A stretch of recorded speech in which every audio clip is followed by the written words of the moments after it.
Sevgili dostlar hepinize merhaba. Dolar 36, gram altın 1800. Evet, bu beklentimi neye göre hazırladım? Hep birlikte bu video içerisinde bunlara değineceğiz. Öncelikle Merkez Bankası 22 Haziran biliyorsunuz faiz kararı açıklanacak. Bu faiz kararıyla birlikte de arkadaşlar ilk önce doların tahmin ettiğimiz fiyat aralığı, altının tahmin ettiğimiz fiyat aralığına gelmeden önce aşağı yönlü fiyat hareketlerini görebileceğimizi düşünüyorum. Özellikle de orta vade dolar kurundaki tahminim 28 TL'ler civarında. Altında ise arkadaşlar 1650 TL civarında. Uzun vadeli dolar Türk lirası 36 TL'ler civarını, gram altınsa 1800 TL'ler civarına doğru hareketine devam edecektir. Şimdi videomuza geçmeden önce sizler kanalıma bir beğeni atıp kanalımı da başka mecralarda paylaşırsanız beni çok memnun edersiniz sevgili dostlarım. Evet, altınla başlayalım. Dolarla hemen devam ederiz. Altının özellikle ons tarafına baktığımız zaman burada bir oluşum göze çarpıyor. Bu oluşum 1920 dolar seviyesi alt kısımdan 1985 dolarda, bakın şurası üst direnç bölgesinin geçtiği alan. Bu alan içerisinde hareketleri sizlerle birlikte izliyoruz. Ons altın takip eden sevgili yatırımcılar 1920 dolar seviyesine dikkat etsinler. Çünkü burada bir ters bayrak oluşumu mevcut. Bu ters bayrak 1920 dolar seviyesi altında kırılır. Altın onsu buralarda kalıcı olursa buradaki düşüş aşağı yönlü hızlanabilir. Yukarı yönlü hareketin gerçekleşebilmesi içinse şu an takip ettiğimiz 1985 direnci mevcut. Bu direncin üstündeki hareketlerde de 2100 dolar seviyesi bizler için dikkatle takip edeceğimiz bir oluşum merkezi ve bölgesi olacak. 2100 seviyesinin yukarı yönlü kırılması bizleri ons altında 2350 dolar seviyesindeki ana hedef bölgesine doğru götürecek hareketi başlatabilir. Fakat öncelikle sizlerin de dikkatini çekmek istediğim şuradaki oluşum, bu oluşuma dikkat. 1920 altında, altının ons tarafında Fed'in eğer ki açıkladığı gibi, Powell'ın ağzından çıkan cümlelerde olduğu gibi 2 faiz artışına daha gideceğiz şeklindeki beklenti piyasa tarafından satın alınmak isterse o zaman 1920 doların altında da ons altında bizler hareketler izlemeye başlarız sevgili dostlarım. Fakat henüz 1920 doların altında bir kapanış görmedikçe onstaki hareketlerde şimdilik panik yapılacak herhangi bir durumda izlenmez sevgili dostlarım. Dolar Türk lirasından sonra hemen gram altına da geçeceğiz. Hemen dolar Türk lirası tarafındaki 36 seviyelerindeki kur beklentimdeki açıklama bölgesine gelelim. Bakın burada bir bayrak filama formasyonumuz zaten mevcut. Bu filama formasyonunu sizlerle birlikte takip ediyoruz. Bunun alt tarafı şimdilik bizler için 22 lira 70 kuruştan geçen seviye. Yukarıda da direnç bölgesi 23 lira 70 kuruş seviyesinde bulunan bir direnç bölgesi. Önümüzde 22 Haziran Perşembe günü saat 14 civarlarında Merkez Bankası'nın açıklayacağı da bir faiz kararı mevcut. Bu faiz kararıyla birlikte ben dolar tarafında özellikle aşağı yönlü bir hareketin gelebileceğini bekliyorum arkadaşlar. Buradaki beklentim dolarda nereye kadar geri çekilme olabilir? Burada 19 lira 50 kuruş seviyesine kadar bir aşağı yönlü kurda geri çekilme ihtimali gerçekleşebilir. Bu da dolar alacak olanlar için, dolarını tekrardan yerine koyabilecek isteyenler arkadaşlar için de önemli bir alım fırsatı şeklinde değerlendirilecek bölge diye düşünüyorum arkadaşlar.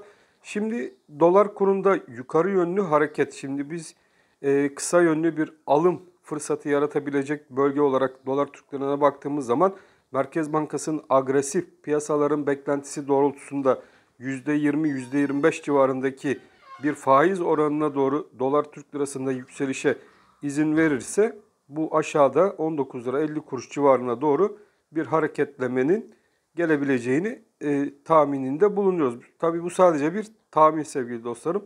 Gerçekleşecektir diye bir olguya kapılmakta yanlış olur. Buradaki grafiği izlemede kalacağız. Buradaki grafikte oldukça önemli bir grafik. Çünkü yukarı kırılması daha farklı fiyatlamalarını da beraberinde getirecektir. Şimdi dolar kurunda iddia ettiğimiz gibi, yani öngörülerimize dayanaraktan yapmış olduğumuz tahminler doğrultusunda bizler Merkez Bankası'nın agresif bir faiz kararını getirmesi, ayrıca turizmden ülke tarafına gelecek bir dolar akışıyla birlikte 19 liralar 19.50 seviyelerindeki kurun gelmesi, bu seviyelere gelmesi dediğimiz gibi bir alım fırsatı olarak değerlendirilecektir demiştik. Ve buradan bu verdiğimiz seviyeler civarında alımlar yakalayabilen veya dolar borcu olup da alım fırsatı bekleyenler için bu seviyenin gelmesi gerçekten iyi bir alım fırsatı ve borç kapatma fırsatı olarak görülecektir. Şimdi buradaki neden daha aşağılara 19 lira 50 kuruş seviyelerinin altında bir kur gelmeyeceği yönündeki tahminimi de sizlerle birlikte paylaşmak istiyorum. Şimdi 19 lira 50 kuruş benim için önemli bir destek bölgesidir. Yaz itibarıyla önümüzde de bir yerel seçimlerin olacağı düşünülürse arkadaşlar 19 lira 50 kuruşlar seviyesi oldukça makul gözüken bir bölge.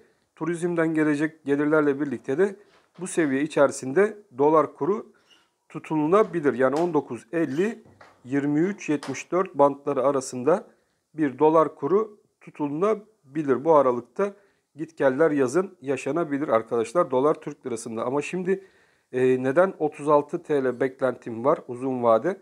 Bunu da hemen sizlerle birlikte paylaşayım. Şimdi uzun vadede aşağıda bizlerin 19 lira 50 kuruş seviyesine kadar bir dolar kurunun indirilmesi durumunda gideceği uzun vadedeki değerinin de 36 liralar seviyesine nasıl gelebileceği. Cari açık tarafına baktığımızda ülkemizde oldukça yüksek bir cari açık. Cari açıkta ne demek arkadaşlar? Ülkenin hala da dolara olan ihtiyacının çok fazla olduğunu gösterir bir rakam. Şu an turizmden gelecek 40-50 milyar dolarlık bir paranın da ancak buradaki fiyatın arkadaşlar stabil 19.50-23.74 bantları arasında tutulabilmesine imkan sağlayacak durumdaki bir para miktarı olduğunu düşünüyorum. Ve 19 lira 50 kuruşla 23.74 arasında yerel seçimlere gitmek isteyecek bir hükümet tarafının da olduğunu düşünüyorum.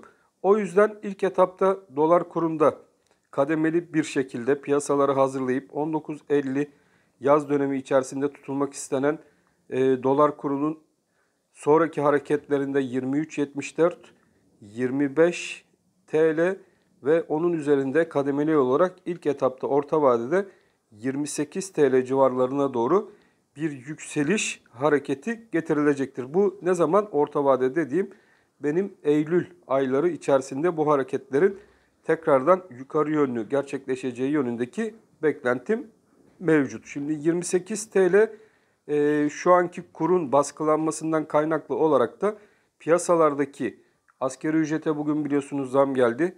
Emekli maaşlarına yapılacak zam oranlarıyla birlikte de enflasyonist baskının artması 28 TL'deki dolar kurunu gene oldukça ucuz bir seviyelerde olan dolar kuru şeklinde piyasaların algılanmasına sebebiyet verecektir. Ve bu 28 TL'nin hareketin nominal değerinin ben 36 TL'ler civarına doğru arkadaşlar yukarı yönlü bu hareketi devam ettireceğini düşünüyorum. O yüzden dolar kurunda ilk etapta 23.75 direnci önemli.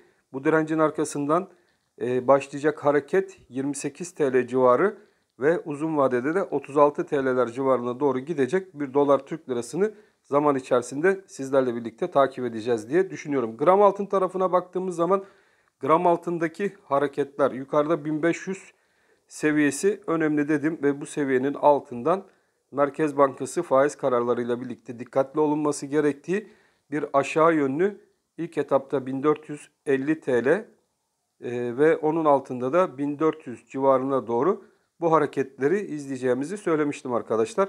Ve dediğim gibi bu fiyat aralıklarına oldukça yaklaşan bir gram altın sizlerle birlikte izliyoruz. Şimdi dolar Türk lirası bazlı olarak aşağı yönlü bu hareketin gram altını da aşağı yönlü çekeceği ve bu da gene gram altın alımı yapmak isteyenler, gram altın borcu olanlar için önemli takip edilmesi gereken seviyeler olduğunu düşünüyorum. Buralara yavaş yavaş hareketlerin sarkacağı yaz dönemi boyunca da unutulmamalı arkadaşlar.